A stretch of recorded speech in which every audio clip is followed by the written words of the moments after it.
My precious friend, ನನ್ನ ಪ್ರಿಯ ಸ್ನೇಹಿತರೆ, may God bless you as you start this new month.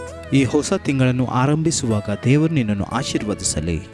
It's also the beginning of a new financial year. ಈ ತಿಂಗಳು ಹೊಸ ಹಣಕಾಸು ವರ್ಷದ ಆರಂಭವೂ ಆಗಿದೆ. And may God prosper you this year and build everything up in your life. ನಿನ್ನ ಜೀವಿತದಲ್ಲಿರುವಂಥದ್ದೆಲ್ಲವನ್ನು ದೇವರು ಹೆಚ್ಚಿಸಲಿ ಮತ್ತು ಸಮೃದ್ಧಿಪಡಿಸಲಿ. Today I'm going to talk to you about how to make your home stand. ಈ ದಿನ ನಾನು ನಿಮಗೆ ನಿಮ್ಮ ಮನೆಯನ್ನು ಹೇಗೆ ದೃಢವಾಗಿ ನಿಲ್ಲಿಸಬಹುದು ಎಂಬುದರ ಬಗ್ಗೆ ಹೇಳಿದ್ದೇನೆ. How to make your life stand up. ನಿಮ್ಮ ಜೀವಿತವು ಎದ್ದು ನಿಲ್ಲುವಂತೆ ಮಾಡುವುದು ಹೇಗೆ? The only way is found in this month's promise as it is written in Psalm 127 and verse 1. ಇದರ ಮಾರ್ಗವು ಈ ತಿಂಗಳಿನ ವಾಗ್ದಾನ ವಚನದಲ್ಲಿದೆ. ಕೀರ್ತನೆಗಳು 127:1 ಬರೆದಂತೆ, Unless the Lord builds the house, the builders labor in vain. ಯೆಹೋವನು ಮನೆ ಕಟ್ಟದಿದ್ದರೆ ಅದನ್ನು ಕಟ್ಟುವವರು ಕಷ್ಟಪಡುವುದು ವ್ಯರ್ಥ. Many try to build a house. ಅನೇಕರು ಮನೆ ಕಟ್ಟಲು ಪ್ರಯತ್ನ ಪಡುತ್ತಾರೆ. We ourselves may try to build our own house, our family, our life and so on. ನಮಗೋಸ್ಕರ ಸ್ವಂತ ಮನೆಯನ್ನು, ಕುಟುಂಬವನ್ನು ಕಟ್ಟಿಕೊಳ್ಳಲು ನಾವು ಕೂಡ ಪ್ರಯತ್ನಿಸಬಹುದು. But the scripture says, ಆದರೆ ವಾಕ್ಯವು ಏನು ಹೇಳ್ತದೆ? unless the Lord builds the house or the family or one's life, everything else is in vain. ಯೆಹೋವನು ಮನೆ ಕಟ್ಟದಿದ್ದರೆ, ಕುಟುಂಬವನ್ನು ಕಟ್ಟದಿದ್ದರೆ, ಜೀವಿತವನ್ನು ಕಟ್ಟದಿದ್ದರೆ ಅದಕ್ಕೋಸ್ಕರ ಕಷ್ಟಪಡುವುದು ವ್ಯರ್ಥ. In Hebrews chapter 3 and verse 4, ಇಬ್ರಿಯ 3ನೇ ಅಧ್ಯಾಯ 4ನೇ ವಚನ, the Bible says, ಸತ್ಯವೇದ ಹೇಳುತ್ತದೆ, every house is built by someone, ಪ್ರತಿ ಮನೆಯನ್ನು ಯಾರೋ ಒಬ್ಬನು ಕಟ್ಟಿರುವನು, but God is the builder of everything. ಆದರೆ ಸಮಸ್ತವನ್ನು ಕಟ್ಟಿದಾತನು ದೇವರೇ ಎಂದು. God will build everything for you this month. ಈ ತಿಂಗಳಲ್ಲಿ ದೇವರು ಎಲ್ಲವನ್ನು ನಿಮ್ಮ ಜೀವಿತದಲ್ಲಿ ಕಟ್ಟುವನು. Everything that needs to be built. ಕಟ್ಟಲ್ಪಡಬೇಕಾದ ಎಲ್ಲಾ ಸಂಗತಿಗಳನ್ನು ಕಟ್ಟುವನು. And everything that is broken, shattered and destroyed ಮುರಿದ, ಛಿದ್ರಗೊಂಡ, ನಾಶವಾದ ಎಲ್ಲಾ ಸಂಗತಿಗಳನ್ನು ಆತನು ಕಟ್ಟುವನು. shall be built by God for you in your life. ನಿಮ್ಮ ಜೀವಿತದಲ್ಲಿ ಅದು ದೇವರಿಂದ ಕಟ್ಟಲ್ಪಡುವುದು. Your family life will be built. ಕುಟುಂಬ ಜೀವಿತವು ಕಟ್ಟಲ್ಪಡುವುದು. Your health will be built. ನಿಮ್ಮ ಆರೋಗ್ಯವು ಕಟ್ಟಲ್ಪಡುವುದು. Your job will be built. ನಿಮ್ಮ ಕೆಲಸವು ಕಟ್ಟಲ್ಪಡುವುದು. Success will be built. ನಿಮ್ಮ ಯಶಸ್ಸು ಕಟ್ಟಲ್ಪಡುವುದು. Anointing will be built. ಅಭಿಷೇಕವು ಕಟ್ಟಲ್ಪಡುವುದು. Prosperity will be built. ಸಮೃದ್ಧಿಯು ಕಟ್ಟಲ್ಪಡುವುದು. Peace will be built. ಶಾಂತಿಯು ಕಟ್ಟಲ್ಪಡುವುದು. Anointing and grace for miracles will be built. ಅಭಿಷೇಕವು, ಕೃಪೆಯು ಅದ್ಭುತಕ್ಕಾಗಿ ಕಟ್ಟಲ್ಪಡುವುದು. Jesus will be built ಯೇಸುವೇ ಇದನ್ನು ಕಟ್ಟುವನು in your life ನಿಮ್ಮ ಜೀವಿತದಲ್ಲಿ. this day. ಇಂದೇ Open your heart to God. ನಿಮ್ಮ ಹೃದಯವನ್ನು ದೇವರಿಗೋಸ್ಕರ ತೆರೆಯಿರಿ. He loves you. ಆತನು ನಿಮ್ಮನ್ನು ಪ್ರೀತಿಸುತ್ತಾನೆ. You are his partner. ನೀವು ಆತನ ಪಾಲುದಾರರಾಗಿದ್ದೀರಿ. He is your father and your God in your life. ಆತನು ನಿಮ್ಮ ಜೀವಿತದಲ್ಲಿ ನಿಮ್ಮ ತಂದೆಯು ದೇವರು ಆಗಿದ್ದಾನೆ. He will build everything for you. ನಿಮಗೋಸ್ಕರ ಎಲ್ಲವನ್ನು ಕಟ್ಟುತ್ತಾನೆ. When God builds a home, ಯೆಹೋವನು ಮನೆ ಕಟ್ಟುವುದಾದರೆ he builds it as a peaceful home. ಅದನ್ನು ಸಮಾಧಾನದ ಮನೆಯನ್ನಾಗಿ ಕಟ್ಟುವನು. If you read Isaiah 32 and verse 18, ನೀವು ಯೆಶಾಯ 32:18ನೇ ವಚನವನ್ನು ಓದುವುದಾದರೆ, the Lord says, ದೇವರು ಹೇಳುತ್ತಾನೆ, my people will live in peaceful dwelling places. ನನ್ನ ಜನರು ಸಮಾಧಾನ ನಿವಾಸದಲ್ಲಿ ವಾಸಿಸುವರು. They will live in secure homes. ಅವರು ನಿರ್ಭಯ ನಿಲಯಗಳಲ್ಲಿ ವಾಸಿಸುವರು. They will live in undisturbed places of rest. ನೆಮ್ಮದಿಯ ಆಶ್ರಯದಲ್ಲಿ ನೆಲೆಗೊಳ್ಳುವರು ಎಂಬುದಾಗಿ ಬರೆಯಲ್ಪಟ್ಟದನ್ನು ನಾವು ನೋಡುತ್ತೇವೆ. Everything will be peaceful in your life. ನಿಮ್ಮ ಜೀವಿತದಲ್ಲಿ ಎಲ್ಲವೂ ಸಮಾಧಾನಕರವಾಗಿರುವುದು. Everything will be protected in your life. ನಿಮ್ಮ ಜೀವಿತದಲ್ಲಿ ಎಲ್ಲವೂ ಸುರಕ್ಷಿತವಾಗಿರುವುದು. Everything will be restful and happening in your life. ಎಲ್ಲವೂ ನಿಮ್ಮ ಜೀವಿತದಲ್ಲಿ ನಡೆಯುವುದು ಮತ್ತು ನೆಮ್ಮದಿಯಾಗಿರುವುದು. Jesus said, ಯೇಸು ಹೇಳಿದನು, come unto me all you that labor and are heavy laden. ಎಲೆ ಕಷ್ಟಪಡುವವರೇ, ಹೊರೆ ಹೊತ್ತವರೇ, ನನ್ನ ಬಳಿಗೆ ನೀವು ಬನ್ನಿರಿ, I will give you rest. ನಾನು ನಿಮಗೆ ವಿಶ್ರಾಂತಿ ಕೊಡುವೆನು. What is the rest we get? ನಮಗೆ ದೊರಕುವ ವಿಶ್ರಾಂತಿ ಯಾವುದು? The Lord will perfect everything concerning us. ನಮಗೆ ಸಂಬಂಧಪಟ್ಟ ಎಲ್ಲವನ್ನು ದೇವರು ಪರಿಪೂರ್ಣ ಮಾಡುವನು. Yes, he himself will arrange everything and do everything for our lives. ನಮ್ಮ ಜೀವನದಲ್ಲಿ ಎಲ್ಲವನ್ನು ಹಿತಕರವಾಗಿ ಮಾಡುವುದಕ್ಕೆ ಆತನೇ ಎಲ್ಲವನ್ನು ಸಿದ್ಧಪಡಿಸುವನು. Not we going and searching for it. ನಾವು ಹೋಗಿ ಹುಡುಕಾಡುವುದಲ್ಲ. But God's plan will be fulfilled in your life and you will have rest to enjoy those blessings. ದೇವರ ಯೋಜನೆಯು ನಿಮ್ಮ ಜೀವಿತದಲ್ಲಿ ಪರಿಪೂರ್ಣವಾಗುವುದು ಮತ್ತು ನೀವು ವಿಶ್ರಾಂತಿಯಲ್ಲಿರುವಿರಿ. ಆ ಆಶೀರ್ವಾದಗಳನ್ನು ಆನಂದಿಸುವಿರಿ. God bless you with this blessing. ಈ ಆಶೀರ್ವಾದದಿಂದ ದೇವರು ನಿಮ್ಮನ್ನು ಆಶೀರ್ವದಿಸಲಿ. Psalm 147 and verse 14. ಕೀರ್ತನೆಗಳು 147 14ನೇ ವಚನ. The Bible says, God grants peace to your border. ಆತ ನಿನ್ನ ಪ್ರಾಂತ್ಯದೊಳಗೆ ಸೌಭಾಗ್ಯವನ್ನು ಉಂಟು ಮಾಡುತ್ತಾನೆಂದು ಬರೆದದೆ. And satisfies you with the finest blessing. ಶ್ರೇಷ್ಠವಾದ ಗೋಧಿಯಿಂದ ನಿನ್ನನ್ನು ತೃಪ್ತಿಗೊಳಿಸುತ್ತಾನೆ. It happened to the first believers. ಮೊದಲ ವಿಶ್ವಾಸಿಗಳ ಜೀವಿತದಲ್ಲಿ ಇದು ನಡೆಯಿತು. After Jesus left them, ಯೇಸು ಅವರನ್ನು ಬಿಟ್ಟು ಹೋದ ತರುವಾಯ they all prayed together, stayed together, professed the name of Jesus together. ಎಲ್ಲರೂ ಒಟ್ಟಾಗಿ ಪ್ರಾರ್ಥಿಸಿದರು, ಒಟ್ಟಾಗಿ ವಾಸಿಸಿದರು, ಒಟ್ಟಾಗಿ ಯೇಸುವಿನ ಹೆಸರನ್ನು ಘೋಷಿಸಿದರು. And what happened? ಮತ್ತೇನಾಯಿತು? Acts 9:31. ಅಪೊಸ್ತಲ ಕೃತ್ಯಗಳು 9:31. The church had a time of peace ಸಭೆಯು ಸಮಾಧಾನ ಹೊಂದಿತು and was strengthened. ಮತ್ತು ಬಲವನ್ನು ಹೊಂದಿತು. They lived in the fear of God, reverence to God. ಭಕ್ತಿಯಲ್ಲಿ ಬೆಳೆದರು ಮತ್ತು ಕರ್ತನ ಭಯದಲ್ಲಿ ನಡೆದರು. They were encouraged by the Holy Spirit. ಪವಿತ್ರಾತ್ಮನಿಂದ ಪ್ರೋತ್ಸಾಹವನ್ನು ಹೊಂದಿಕೊಂಡರು. And they increased in number. ಮತ್ತು ಸಂಖ್ಯೆಯಲ್ಲಿ ಹೆಚ್ಚುತ್ತಾ ಬಂದರು. This is peace, ಇದು ಸಮಾಧಾನ, prosperity, ಸಮೃದ್ಧಿ, protection, ಸುರಕ್ಷತೆ and increase. ಮತ್ತು ವೃದ್ಧಿ. This is what God is going to give you. ಇದನ್ನೇ ದೇವರು ನಿಮಗೆ ಕೊಡಲಿದ್ದಾನೆ. As you are encouraged by the Holy Spirit, ನೀವು ಪವಿತ್ರಾತ್ಮನಿಂದ ಪ್ರೋತ್ಸಾಹ ಹೊಂದಿದಾಗ living righteously and doing everything which God wants you to do. ನೀತಿವಂತರಾಗಿ ಜೀವಿಸುತ್ತಾ ದೇವರು ಮಾಡಲಿಚ್ಛಿಸುವ ಕಾರ್ಯಗಳನ್ನು ಮಾಡುವಾಗ ಇದಾಗುವುದು. Peace and rest as God brings everything into your life. ಸಮಾಧಾನ ಮತ್ತು ವಿಶ್ರಾಂತಿ ದೇವರು ನಿಮ್ಮ ಜೀವಿತಕ್ಕೆ ಎಲ್ಲವನ್ನು ಒದಗಿಸುವಾಗ. Yes, God gives you a dwelling or a life of peace. ದೇವರು ನಿಮಗೆ ಸಮಾಧಾನದ ನಿವಾಸ, ಸಮಾಧಾನದ ಜೀವಿತವನ್ನು ನಿಮಗೆ ದಯಪಾಲಿಸುವನು. God secondly gives you a house which is filled with His salvation. ಎರಡನೇದಾಗಿ ನಿಮಗೆ ದೇವರು ತನ್ನ ರಕ್ಷಣೆಯನ್ನು ಹೊಂದಿದ ಮನೆಯನ್ನು ದಯಪಾಲಿಸಿಕೊಡುವನು. God will command salvation to your household. ನಿಮ್ಮ ಮನೆಯಲ್ಲಿರುವವರು ಕೂಡ ತನ್ನ ರಕ್ಷಣೆಯನ್ನು ಹೊಂದುವಂತೆ ಆತನು ಮಾಡುವನು. Acts 16:31. ಅಪೊಸ್ತಲ ಕೃತ್ಯಗಳು 16:31. Believe on the Lord Jesus Christ and you will be saved. You and your family members, your household. ಕರ್ತನಾದ ಯೇಸುವಿನ ಮೇಲೆ ನಂಬಿಕೆ ಇಡು, ಆಗ ನೀನು ರಕ್ಷಣೆ ಹೊಂದುವಿ, ನಿನ್ನ ಮನೆಯವರು ರಕ್ಷಣೆ ಹೊಂದುವರು. Yes, God will give you a family life where everyone has accepted Jesus as Lord of their life. ಹೌದು, ದೇವರು ನಿಮಗೆ ಕುಟುಂಬ ಜೀವಿತವನ್ನು ದಯಪಾಲಿಸುವನು. ಎಲ್ಲರೂ ಕೂಡ ಯೇಸುವನ್ನೇ ಕರ್ತನೆಂದು ಅಂಗೀಕರಿಸುವರು. Every family member will be free of sin. ಕುಟುಂಬದ ಎಲ್ಲ ಸದಸ್ಯರುಗಳು ಪಾಪದಿಂದ ಬಿಡುಗಡೆಯಾಗಿರುವರು. Every family member will be righteous doing the will of God. ಕುಟುಂಬದ ಎಲ್ಲ ಸದಸ್ಯರುಗಳು ದೇವರ ಚಿತ್ತವನ್ನು ಮಾಡುತ್ತಾ ನೀತಿವಂತರಾಗಿರುವರು. Your home, your life will be a life of salvation. ನಿಮ್ಮ ಮನೆ, ನಿಮ್ಮ ಜೀವಿತ ರಕ್ಷಣೆಯ ಜೀವಿತವಾಗಿರುವುದು. And you will be connected to heaven as a family. ಪರಲೋಕಕ್ಕೆ ಕುಟುಂಬವಾಗಿ ನೀವು ಸೇರಿಸಲ್ಪಡುವಿರಿ. This is God's promise for you. ಇದು ದೇವರು ನಿಮಗೆ ಮಾಡುವ ವಾಗ್ದಾನ.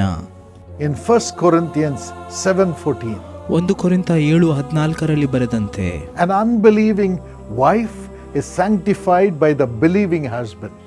ಕ್ರಿಸ್ತ ನಂಬಿಕೆ ಇಲ್ಲದ ಹೆಂಡತಿಯು ನಮ್ಮ ಸಹೋದರನಾದ ಗಂಡನಲ್ಲಿ ದೇವಜನಕ್ಕೆ ಸಂಬಂಧಪಟ್ಟವಳಾದಳು. Or an unbelieving husband is sanctified by the believing wife. ಮತ್ತು ಕ್ರಿಸ್ತ ನಂಬಿಕೆ ಇಲ್ಲದ ಗಂಡನು ತನ್ನ ಹೆಂಡತಿಯ ಮುಖಾಂತರವಾಗಿ ದೇವಜನಕ್ಕೆ ಸಂಬಂಧಪಟ್ಟವನಾದನು. A unbelieving wife is sanctified by the believing husband. ಕ್ರಿಸ್ತ ನಂಬಿಕೆ ಇಲ್ಲದ ಹೆಂಡತಿಯು ನಮ್ಮ ಸಹೋದರನಾದ ತನ್ನ ಗಂಡನಲ್ಲಿ ದೇವಜನಕ್ಕೆ ಸಂಬಂಧಪಟ್ಟವಳಾದಳು. If one person has salvation and follows Jesus, keeping Him as Lord in their life, the spouse also gets the influence of the Holy Spirit to be transformed as a child of God. ಯಾರಾದರೂ ಒಬ್ಬರು ರಕ್ಷಣೆಯನ್ನು ಹೊಂದಿರುವುದಾದರೆ, ಯೇಸುವನ್ನು ಹಿಂಬಾಲಿಸುವುದಾದರೆ, ಯೇಸುವನ್ನು ಕರ್ತನೆಂದು ಅಂಗೀಕರಿಸಿರುವುದಾದರೆ, ಅವರ ಬಾಳ ಸಂಗಾತಿಯು ಕೂಡ ಪವಿತ್ರಾತ್ಮನಿಂದ ದೇವರ ಮಗುವಾಗಿ ಬದಲಾಗುವರು. Yes, the Holy Spirit transforms the other person. ಹೌದು, ಪವಿತ್ರಾತ್ಮನೇ ನಿಮ್ಮ ಬಾಳ ಸಂಗಾತಿಯನ್ನು ಬದಲಾಯಿಸುವನು. It will happen to you. ಇದು ನಿಮಗೂ ಕೂಡ ನಡೆಯುವುದು. Husband and wife shall follow the Lord ಪತಿ ಪತ್ನಿಯರಿಬ್ಬರು ದೇವರನ್ನು ಹಿಂಬಾಲಿಸಬೇಕು, with salvation in their spirits, ಆತ್ಮದಲ್ಲಿ ರಕ್ಷಣೆ ಹೊಂದಿದವರಾಗಿ, following Jesus. ಯೇಸುವನ್ನು ಹಿಂಬಾಲಿಸುವವರಾಗಿ. In the same way, ಇದೇ ರೀತಿಯಲ್ಲಿ when the husband and wife maintain faith within themselves, ಪತಿ ಪತ್ನಿಯರಿಬ್ಬರು ತಮ್ಮ ಜೀವಿತದಲ್ಲಿ ನಂಬಿಕೆಸ್ತಿಕೆಯನ್ನು ಕಾಪಾಡುತ್ತಿರುವಾಗ, their children become godly children. ಅವರ ಮಕ್ಕಳು ಕೂಡ ದೇವರ ಮಕ್ಕಳಾಗುವರು. Malachi 2 and verse 14.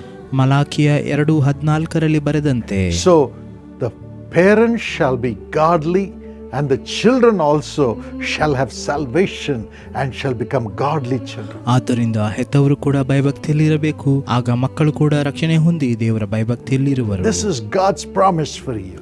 ಇದು ದೇವರು ನಿಮಗೆ ಮಾಡುವ ವಾಗ್ದಾನವಾಗಿದೆ. And those who have backslidden, God says, I will bring them back to me. ಯಾರೆಲ್ಲ ದೇವರನ್ನು ಬಿಟ್ಟು ಹಿಂಜರಿತಿದ್ದಾರೋ, ದೇವರು ಹೇಳುತ್ತಾನೆ, ನಾನು ಅವರನ್ನು ಹತ್ತಿರಕ್ಕೆ ಕರೆತರುವೆನು. Jeremiah 3:22. Jeremiah 3:22. He will cure everyone who has backslidden in your family and bring them back to Jesus. ನಿಮ್ಮ ಕುಟುಂಬದಲ್ಲಿ ಭ್ರಷ್ಟರಾಗಿ ದೇವರನ್ನು ಬಿಟ್ಟು ಹಿಂಜರಿದು ಹೋದ ಎಲ್ಲರನ್ನು ಕೂಡ ದೇವರು ಮರಳಿ ಕರೆತರುವನು. I pray this blessing upon your family members. ನಿಮ್ಮ ಕುಟುಂಬದ ಎಲ್ಲ ಸದಸ್ಯರುಗಳ ಮೇಲೆ ಈ ಆಶೀರ್ವಾದವನ್ನು ಪ್ರಾರ್ಥಿಸುತ್ತೇನೆ. In the name of Jesus. ಯೇಸುವಿನ ನಾಮದಲ್ಲಿ. Lord, I pray ಕರ್ತನೇ, ನಾನು ಪ್ರಾರ್ಥಿಸುತ್ತೇನೆ that in this family, ಈ ಕುಟುಂಬದಲ್ಲಿ the husband and wife shall be together, ಗಂಡ ಹೆಂಡತಿಯರಿಬ್ಬರು ಒಂದಾಗಿ ಇರಲಿ, and they shall follow the Lord together, ಮತ್ತು ಅವರು ಒಟ್ಟಾಗಿ ದೇವರನ್ನು ಹಿಂಬಾಲಿಸಲಿ, and their heart shall be transformed and cleaned up to become the child of God in the name of Jesus. ಅವರ ಹೃದಯವು ಬದಲಾಗಲಿ ಮತ್ತು ಶುದ್ಧವಾಗಲಿ, ಯೇಸುವಿನ ನಾಮದಲ್ಲಿ ಅವರು ದೇವರ ಮಕ್ಕಳಾಗಲಿ. Let the husband and wife become children of God in the name of Jesus. ಯೇಸುವಿನ ನಾಮದಲ್ಲಿ ಗಂಡ ಹೆಂಡತಿಯರಿಬ್ಬರು ದೇವರ ಮಕ್ಕಳಾಗಲಿ. Let every sin go, ಅವರಲ್ಲಿರುವ ಎಲ್ಲಾ ಪಾಪಗಳು ಬಿಟ್ಟು ಹೋಗಲಿ, unrighteousness go, ಅನೀತಿವಂತಿಕೆ ಹೋಗಲಿ, and difference of opinion go in Jesus' name. ಯೇಸುವಿನ ನಾಮದಲ್ಲಿ ಅಭಿಪ್ರಾಯದ ವ್ಯತ್ಯಾಸಗಳು ಬಿಟ್ಟು ಹೋಗಲಿ. And let there be holiness ಮತ್ತು ಅವರಲ್ಲಿ ಶುದ್ಧತ್ವ ಇರಲಿ. in their relationship. ಅವರ ಸಂಬಂಧದಲ್ಲಿ Every addiction come out in Jesus' name. ಎಲ್ಲ ಚಟಗಳು ಯೇಸುವಿನ ನಾಮದಲ್ಲಿ ಹೊರಗೆ ಬರಲಿ. Let them value each other ಅವರು ಒಬ್ಬರಿಗೊಬ್ಬರು ಬೆಲೆ ಕೊಡುವವರಾಗಿರಲಿ. and say, my partner is given by God. ಮತ್ತೆ ಹೇಳಲಿ, ಈ ಸಂಗಾತಿಯನ್ನು ದೇವರೇ ಕೊಟ್ಟಿದ್ದಾನೆ. And say, my spouse is given by God. ನನ್ನ ಸಂಗಾತಿಯನ್ನು ದೇವರು ನನಗೆ ಕೊಟ್ಟಿದ್ದಾನೆ. And let them have a holy union, Lord. ಮತ್ತು ಅವರು ಶುದ್ಧತ್ವದಲ್ಲಿ ಒಂದಾಗಲಿ. Because of that, Lord, ಇದರಿಂದಾಗಿ ದೇವರೇ, let their children become godly children in the name of Jesus. ಯೇಸುವಿನ ನಾಮದಲ್ಲಿ ಅವರ ಮಕ್ಕಳು ಕೂಡ ಭಯಭಕ್ತಿಯ ಮಕ್ಕಳಾಗಲ್ಪಡಲಿ. Let holiness come upon the children in the name of Jesus. ಯೇಸುವಿನ ನಾಮದಲ್ಲಿ ಅವರ ಮಕ್ಕಳ ಜೀವಿತದಲ್ಲಿ ಶುದ್ಧತ್ವ ಬರಲಿ. Every addiction come out. ಎಲ್ಲ ಚಟಗಳು ಹೊರಗೆ ಬರಲಿ. Every failure come out. ಎಲ್ಲ ವಿಫಲತೆಗಳು ಹೊರಗೆ ಬರಲಿ. Every lethargy come out. ಎಲ್ಲ ಆಲಸ್ಯವು ಹೊರಗೆ ಬರಲಿ. Let them become responsible, faithful children. ಅವರು ಜವಾಬ್ದಾರಿಯುತ ನಂಬಿಗಸ್ತ ಮಕ್ಕಳಾಗಿ ಬೆಳೆಯಲ್ಪಡಲಿ.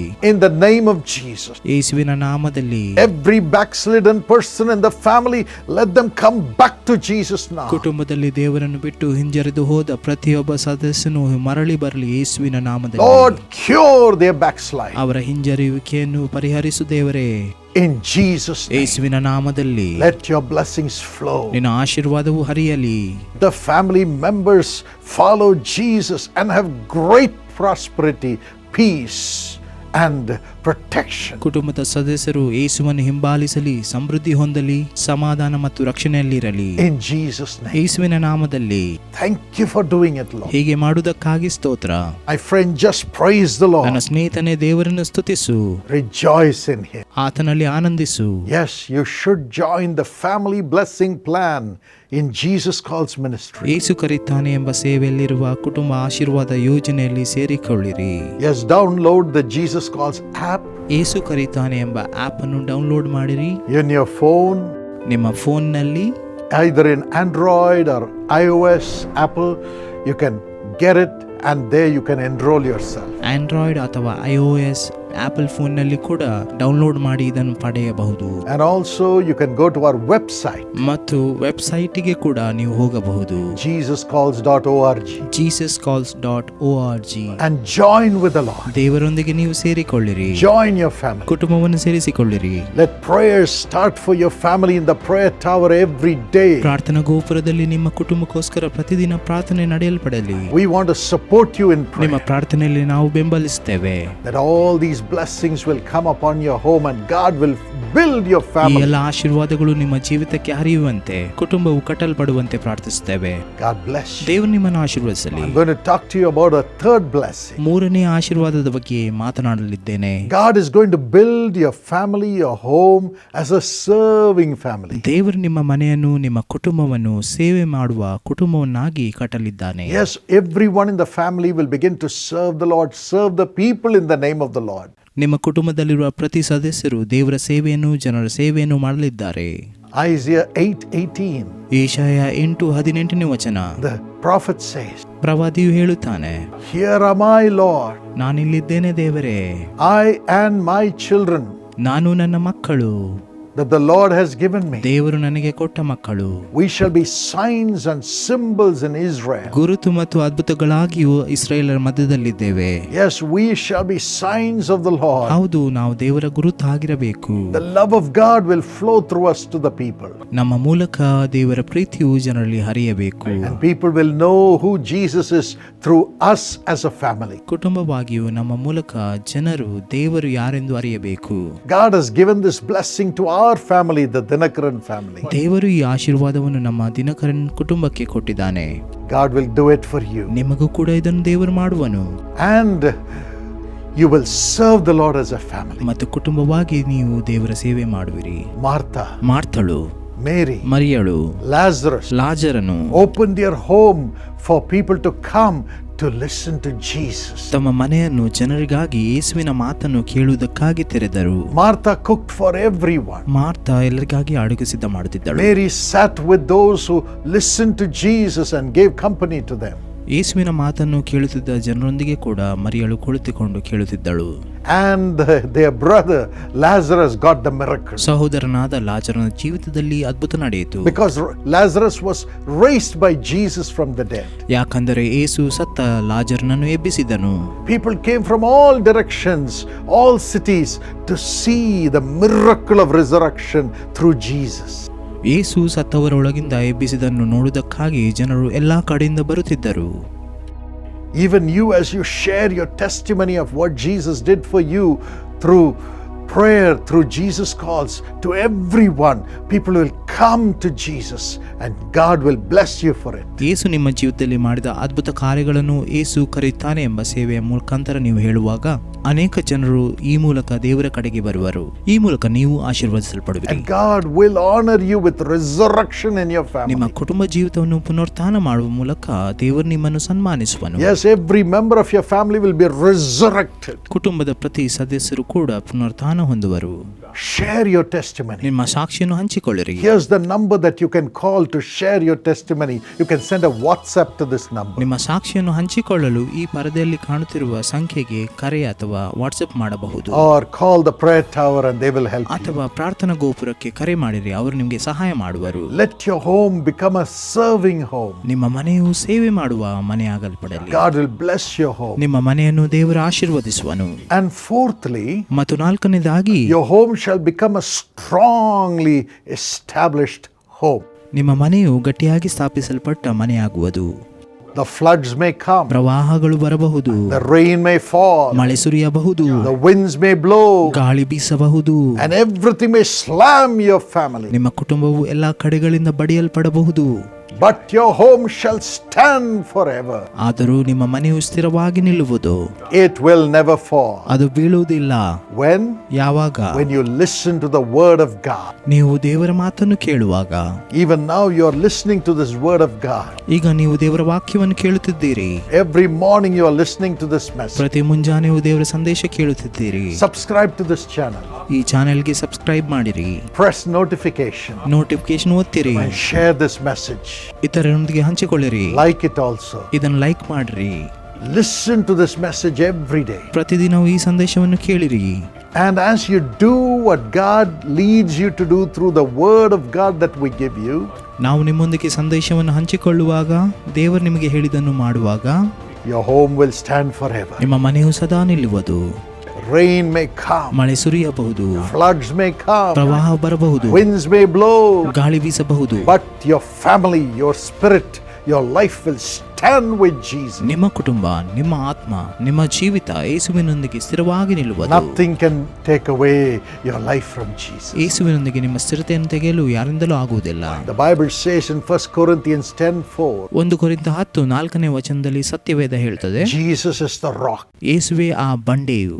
You are built on the foundation of Jesus. ನೀವು ಯೇಸುವೆಂಬ ಅಸ್ತಿವಾರದ ಮೇಲೆ ಕಟ್ಟಲ್ಪಟ್ಟವರಾಗಿದ್ದೀರಿ. And on the foundation of the prophets and apostles who bring you the word of God. ದೇವರ ವಾಕ್ಯವನ್ನು ನಿಮ್ಮ ಬಳಿಗೆ ಕರೆತಂದ ಪ್ರವಾದಿಗಳ ಅಪೊಸ್ತಲರ ಅಸ್ತಿವಾರದಲ್ಲಿ ಕಟ್ಟಲ್ಪಟ್ಟಿದ್ದೀರಿ. Ephesians 2:20. ಎಫೆಸ 2:20. Yes, my friend, your home, your life will be strongly established. ಹೌದು ನನ್ನ ಸ್ನೇಹಿತರೆ, ನಿಮ್ಮ ಮನೆಯು, ನಿಮ್ಮ ಜೀವಿತವು ಬಲವಾಗಿ ಕಟ್ಟಲ್ಪಡಬೇಕು through the word of God. ದೇವರ ವಾಕ್ಯದ ಮೂಲಕ.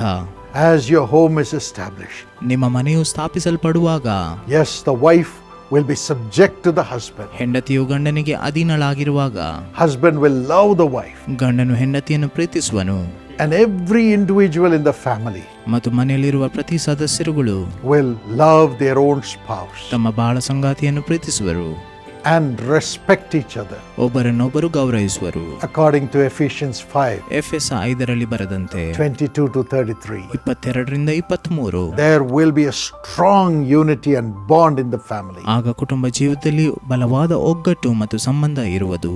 And according to Ephesians 5:31, ಎಫೆಸ 5:31 ಬರೆದಂತೆ, a man shall leave his father and mother ಪುರುಷನು ತಂದೆ ತಾಯಿಗಳನ್ನು ಬಿಟ್ಟು and be united with the wife. ತನ್ನ ಹೆಂಡತಿಯನ್ನು ಸೇರಿಕೊಳ್ಳುವನು. And a wife will also leave her father and mother and be united with the husband. ಹೆಂಡತಿಯು ಸಹ ತನ್ನ ತಂದೆ ತಾಯಿಗಳನ್ನು ಬಿಟ್ಟು ಗಂಡನನ್ನು ಸೇರಿಕೊಳ್ಳುವಳು. Husband and wife first. ಗಂಡ ಹೆಂಡತಿಯರು ಮೊದಲು, Then only the parents come. ನಂತರವೇ ತಂದೆ ತಾಯಿಗಳು. Yes, first the husband and wife have to cleave to each other ಮೊದಲು ಗಂಡ ಹೆಂಡತಿಯರು ಒಟ್ಟಾಗಿ ಅಂಟಿಕೊಂಡಿರಬೇಕು and be one flesh. ಒಂದು ದೇಹ ಆಗಬೇಕು. No other relationship. ಬೇರೆ ಯಾವುದೇ ಸಂಬಂಧ ಇಲ್ಲ. They both have to be together. ಅವರಿಬ್ಬರು ಒಂದಾಗಿರಬೇಕು. That's the house God builds when the word of God comes to the husband and the wife. ಗಂಡ ಹೆಂಡತಿಯರ ಜೀವಿತದಲ್ಲಿ ದೇವರ ವಾಕ್ಯವು ಬರುವಾಗ ದೇವರಿದನ್ನೇ ಮಾಡುವನು. Yes, you both have to be together in one place ನೀವಿಬ್ಬರು ಒಂದು ಸ್ಥಳದಲ್ಲಿ ಒಂದಾಗಿರಬೇಕು. and working together on one mission. ಒಂದೇ ದೇಹದೊಂದಿಗೆ ಒಟ್ಟಾಗಿ ಕೆಲಸ ಮಾಡಬೇಕು. Your home first. ಮೊದಲು ನಿಮ್ಮ ಮನೆ. Many wives leave their husbands and go and live with the parents and say that they are there to take care of them. ಅನೇಕ ಜನರು ಮತ್ತು ಅನೇಕ ಹೆಂಡತಿಯರು ತಮ್ಮ ಗಂಡಂದಿರನ್ನು ಬಿಟ್ಟು ಪೋಷಕರೊಂದಿಗೆ ವಾಸಿಸಿ ಮತ್ತು ಅವರನ್ನು ಅಲ್ಲಿ ನೋಡಿಕೊಳ್ಳಬೇಕೆಂಬುದಾಗಿ ಹೇಳಿಕೊಳ್ಳುತ್ತಾರೆ. And they lose their family life. ಮತ್ತು ಕುಟುಂಬ ಜೀವಿತವನ್ನು ಬಿಟ್ಟು ಬಿಡುತ್ತಾರೆ. Same with the husband. ಇದೇ ತರ ಗಂಡಂದಿರು ಕೂಡ. They keep sending money to their family members even though he has got married. ಮದುವೆಯಾದ ನಂತರ ಸಹ ಅವರು ತಮ್ಮ ಕುಟುಂಬದ ಸದಸ್ಯರುಗಳಿಗೆ ಹಣವನ್ನು ಕಳಿಸುತ್ತಲೇ ಇರುತ್ತಾರೆ. Whatever you do, ನೀವು ಏನೇ ಮಾಡಿದರೂ you should not do it without the knowledge of your spouse. ನಿಮ್ಮ ಸಂಗಾತಿಯ ಅರಿವಿಲ್ಲದೆ ನೀವು ಏನು ಮಾಡಬಾರದು. Husband and wife should decide together what they should do for their parents, what they should do for their family members, on agreement as they build their house. ತಮ್ಮ ಹೆತ್ತವರಿಗೆ ಏನು ಮಾಡಬೇಕು, ಕುಟುಂಬ ಸದಸ್ಯರುಗಳಿಗೆ ಏನು ಮಾಡಬೇಕು ಎಂಬುದನ್ನು ಒಪ್ಪಂದದ ಮೇರೆಗೆ ಗಂಡ ಹೆಂಡತಿ ಇಬ್ಬರು ಒಟ್ಟಾಗಿ ನಿರ್ಧರಿಸಬೇಕು. Only when your house is strong, as the husband and wife build it according to God's leading to them, you can be a blessing to other members of the family. ಗಂಡ ಹೆಂಡತಿಯರಿಬ್ಬರು ನೀವು ಒಟ್ಟಾಗಿ ನಿರ್ಧರಿಸಿದಾಗ ಮನೆ ಗಟ್ಟಿಯಾಗಿರುವುದು. ಹೇಗೆ ದೇವರು ನಿಮ್ಮನ್ನು ಮಾರ್ಗದರ್ಶಿಸಿ ನಡೆಸ್ತಾನೋ ಆ ಮೂಲಕ ನೀವು ಇತರಿಗೆ ಸಹಾಯ ಮಾಡಬಹುದು. Only when your house is strong, as the husband and wife build it together, as led by the Holy Spirit. ಗಂಡ ಹೆಂಡತಿಯರಿಬ್ಬರು ಒಟ್ಟಾಗಿ ಪವಿತ್ರಾತ್ಮನ ನಡೆಸುವಿಕೆಯಿಂದ ಮನೆಯನ್ನು ಕಟ್ಟುವಾಗ ಮನೆ ಗಟ್ಟಿಯಾಗಿ ಕಟ್ಟಲ್ಪಡುತ್ತದೆ. You can be a blessing to other members of the family. ಆಗ ಕುಟುಂಬದ ಇತರ ಸದಸ್ಯರುಗಳಿಗೆ ಸಹಾಯ ಮಾಡಬಹುದು. God will build your home. ದೇವರು ನಿಮ್ಮ ಮನೆಯನ್ನು ಕಟ್ಟುತ್ತಾನೆ. As the husband and the wife cleave to each other, leaving others and keeping their family first. ಗಂಡ ಹೆಂಡತಿಯರಾಗಿ ನೀವಿಬ್ಬರು ಇತರರನ್ನು ಬಿಟ್ಟು ಮೊದಲು ನೀವು ಒಬ್ಬರಿಗೊಬ್ಬರು ಅಂಟಿಕೊಂಡು ಮನೆಯನ್ನು ಗಟ್ಟಿಯಾಗಿ ಕಟ್ಟಿರಿ. Ephesians 5:31 says so. ಎಫೆಸ 5:31 ಹೇಳುತ್ತದೆ. Then you can be a blessing to others. ಮತ್ತೆ ಇತರಿಗೂ ಆಶೀರ್ವಾದ ನಿಧಿಯಾಗುವಿರಿ. And finally, ಕೊನೆಯದಾಗಿ number 5, 5ನೇ ಅಂಶ, your home shall be a blessed home. ನಿಮ್ಮ ಮನೆ ಆಶೀರ್ವಾದ ಪಡೆದ ಮನೆಯಾಗಿರುತ್ತದೆ. Your home will be a blessing to everybody. ಎಲ್ಲರಿಗೂ ನಿಮ್ಮ ಮನೆಯು ಆಶೀರ್ವಾದದ ಮನೆಯಾಗಿರುತ್ತದೆ. Psalm 115 and verse 12. ಕೀರ್ತನೆ 115:12. The Lord will bless your house, ದೇವರು ನಿಮ್ಮ ಮನೆಯನ್ನು ಆಶೀರ್ವದಿಸುವನು. and you and your children will increase. ನೀವು ನಿಮ್ಮ ಮಕ್ಕಳು ವೃದ್ಧಿಯಾಗುವಿರಿ. You will increase with every blessing. ನೀವು ಎಲ್ಲ ಆಶೀರ್ವಾದಗಳನ್ನು ಪಡೆದುಕೊಂಡು ವೃದ್ಧಿಯಾಗುವಿರಿ. Matthew 6:33. ಮತ್ತಾಯ 6:33. Seek ye first the kingdom of God and his righteousness, ನೀವು ಮೊದಲು ದೇವರ ರಾಜ್ಯಕ್ಕಾಗಿಯೂ ನೀತಿಗಾಗಿಯೂ ತೌಕ ಪಡಿರಿ. and all these things shall be added unto you. ಇವುಗಳ ಕೂಡ ಅವೆಲ್ಲವೂ ನಿಮಗೆ ದೊರಕುವುದು. You will have added blessing. ನಿಮಗೆ ಹೆಚ್ಚುವರಿ ಆಶೀರ್ವಾದಗಳು ಸಿಗುತ್ತದೆ. And also your house gets blessed when you give and give and give. ಯಾವಾಗಲೂ ಕೊಡುತ್ತಾ ಇರುವಾಗ ನಿಮ್ಮ ಮನೆಯು ಆಶೀರ್ವದಿಸಲ್ಪಡುತ್ತದೆ. Luke 6:38 says, ಲೂಕ 6:38 ಹೇಳುತ್ತದೆ. when you give, God will give back to you, and men will pour into your bosom. ಜಡಿದು ಅಲ್ಲಾಡಿಸಿ ಹೊರ ಚೆಲ್ಲುವ ಹಾಗೆ ತುಂಬಾ ಅಳತೆಯನ್ನು ಅಳೆದು ನಿಮ್ಮ ಸೆರಗಿಗೆ ಹಾಕುವರು. Whom to give? ಯಾರಿಗೆ ಕೊಡಬೇಕು? Give to God's ministry first. ಮೊದಲು ದೇವರ ಸೇವೆಗಾಗಿ ಕೊಡಿರಿ. Malachi 3:10. ಮಲಾಕಿಯ 3:10. Secondly, ಎರಡನೆಯದಾಗಿ give to God's servants ದೇವರ ಸೇವಕರಿಗೆ ಕೊಡಿರಿ, for their personal needs. ಅವರ ವೈಯಕ್ತಿಕ ಅಗತ್ಯತೆಗಳಿಗಾಗಿ. Psalm 16:2 and 3. ಕೀರ್ತನೆಗಳು 16:2-3. Thirdly, ಮೂರನೆಯದಾಗಿ 1 Timothy 5:8. 1 Timothy 5:8. Give to your relatives. ನಿಮ್ಮ ಸಂಬಂಧಿಗಳಿಗಾಗಿ ಕೊಡಿರಿ. Take care of your relatives as husband and wife together. ಪತಿ ಪತ್ನಿಯರಿಬ್ಬರು ಒಟ್ಟಾಗಿ ನಿರ್ಧರಿಸಿ ನಿಮ್ಮ ಸಂಬಂಧಿಕರನ್ನು ನೋಡಿಕೊಳ್ಳಿರಿ. And if you don't take care of your relatives, you are worse than an infidel, having forsaken your faith. ನೀವು ಸ್ವಂತ ಜನರನ್ನು ಸಂರಕ್ಷಿಸದೆ ಹೋದರೆ ನಂಬದವನಿಗಿಂತ ಕಡೆಯವರು, ಕ್ರಿಸ್ತ ನಂಬಿಕೆಯನ್ನು ತೊರೆದವರು ಆಗಿದ್ದೀರಿ. And fourthly, ಮತ್ತು ನಾಲ್ಕನೇದಾಗಿ take care of the poor. ಬಡವರ ಬಗ್ಗೆ ಕಾಳಜಿ ವಹಿಸಿರಿ. Isaiah 58:7 and 8. Jeshaiah 58:7-8 Care for the poor people. ಬಡವರ ಕಾಳಜಿ ವಹಿಸಿರಿ. Give to the poor. ಬಡವರಿಗೆ ಕೊಡಿರಿ. As we serve the poor through Sisha. ನಾವು ಸೀಶಾದ ಮೂಲಕ ಬಡವರಿಗೆ ಸಹಾಯ ಮಾಡುವಂತೆ. And God will bless your home and keep it strong. ಆಗ ದೇವರು ನಿಮ್ಮ ಮನೆಯನ್ನು ಆಶೀರ್ವದಿಸುವನು ಮತ್ತು ಬಲಪಡಿಸುವನು. May God bless your home with these blessings. ಈ ಆಶೀರ್ವಾದಗಳಿಂದ ದೇವರು ನಿಮ್ಮ ಮನೆಯನ್ನು ಆಶೀರ್ವದಿಸಲಿ And build your family. ಮತ್ತು ನಿಮ್ಮ ಮನೆಯನ್ನು ಕಟ್ಟಲಿ. God bless you. ದೇವರು ನಿಮ್ಮನ್ನು ಆಶೀರ್ವದಿಸಲಿ. Father, ತಂದೆಯೇ, build this home. ಈ ಮನೆಯನ್ನು ಕಟ್ಟು. Build their relation. ಇವರ ಸಂಬಂಧವನ್ನು ಕಟ್ಟು. Build their home with these 5 blessings as they give. ಈ 5 ಆಶೀರ್ವಾದಗಳಿಂದ ಈ ಮನೆಯನ್ನು ಕಟ್ಟು ಎಂದು ಬೇಡುತ್ತೇನೆ. In Jesus' name. ಯೇಸುವಿನ ನಾಮದಲ್ಲಿ ಆಮೇಲೆ. And now, my friends, we have the Dynamic Kids Camp coming up this May. ಪ್ರಿಯ ಸ್ನೇಹಿತರೆ, ಮೇ ತಿಂಗಳಲ್ಲಿ ಕ್ರಿಯಾತ್ಮಕ ಮಕ್ಕಳ ಶಿಬಿರವು ಪ್ರಾರಂಭವಾಗಲಿದೆ. We are going to serve thousands of children in all the prayer towers of Jesus Calls. ಯೇಸು ಕರೀತಾನೆ ಪ್ರಾರ್ಥನಾ ಗೋಪುರದಲ್ಲಿ ಸಾವಿರಾರು ಮಕ್ಕಳ ಸೇವೆ ನಡೆಯಲಿದೆ. From 6 to 12 years. 6ರಿಂದ 12 ವರ್ಷದ ಮಕ್ಕಳಿಗೆ 6 days camp. 6 ದಿನಗಳ ಶಿಬಿರ. And the title of this year's program is Signet Ring. ಮತ್ತು ಈ ವರ್ಷದ ಮಕ್ಕಳ ಕಾರ್ಯಕ್ರಮದ ಶೀರ್ಷಿಕೆಯು ಸಿಗ್ನೆಟ್ರಿ ಎಂಬುದಾಗಿದೆ. There'll be music, Sangeetha ನುಡಿಸಲಾಗುವುದು, singing, ಹಾಡುಗಳು, dancing, ಕುಣಿಯಲಾಗುವುದು, mime, ಅಣಕು ನಾಟಕ, crafts, ಕರಕೌಶಲ್ಯ, painting, ಚಿತ್ರಕಲೆ, games, ಆಟಗಳು, for them to learn the word of God ಈ ಮೂಲಕ ದೇವರ ವಾಕ್ಯವನ್ನು ಅವರು ಕಲಿಯಲಿದ್ದಾರೆ and give their lives for God's mission. ದೇವರ ಉದ್ದೇಶಕ್ಕಾಗಿ ತಮ್ಮ ಜೀವಿತವನ್ನು ಒಪ್ಪಿಸಲಿದ್ದಾರೆ. So partner with this Dynamic Kids Camp ministry. ಕ್ರಿಯಾತ್ಮಕ ಮಕ್ಕಳ ಶಿಬಿರದಲ್ಲಿ ನೀವು ಪಾಲ್ಗಾರರಾಗಬೇಕಾದರೆ, Pray for it. ಪ್ರಾರ್ಥಿಸಲು ಬಯಸುವುದಾದರೆ, Secondly, send your children. ಎರಡನೇದಾಗಿ ನಿಮ್ಮ ಮಕ್ಕಳನ್ನು ಕಳಿಸಲು ಬಯಸುವುದಾದರೆ, And thirdly, give your support to make this happen because we are going to offer it free. ಮೂರನೇದಾಗಿ ಈ ಶಿಬಿರವನ್ನು ನಾವು ಉಚಿತವಾಗಿ ಮಾಡುವುದರಿಂದ ನೀವು ಬೆಂಬಲಿಸಲು ಬಯಸುವುದಾದರೆ, And fourthly, you can volunteer your time to come and teach or sing and lead the children. ನಾಲ್ಕನೇದಾಗಿ ನೀವು ಸ್ವಯಂ ಸೇವಕರಾಗಿ ಕೂಡ ಬೋಧಿಸಲು, ಹಾಡಲು ಮತ್ತು ಮಕ್ಕಳನ್ನು ನಡೆಸಲು ಕೂಡ ಬರಬಹುದು. Here's more information. ಇಲ್ಲಿದೆ ನಿಮಗೆ ಬೇಕಾಗಿರುವಂತ ಹೆಚ್ಚಿನ ಮಾಹಿತಿ. ನಿಮ್ಮ ಉದಾರ ಬೆಂಬಲವು ಅಸಂಖ್ಯಾತ ಜನರಿಗೆ ದೇವರ ಅದ್ಭುತ ಶಕ್ತಿಯನ್ನು ಅನುಭವಿಸಲು ಸಹಾಯ ಮಾಡುತ್ತದೆ.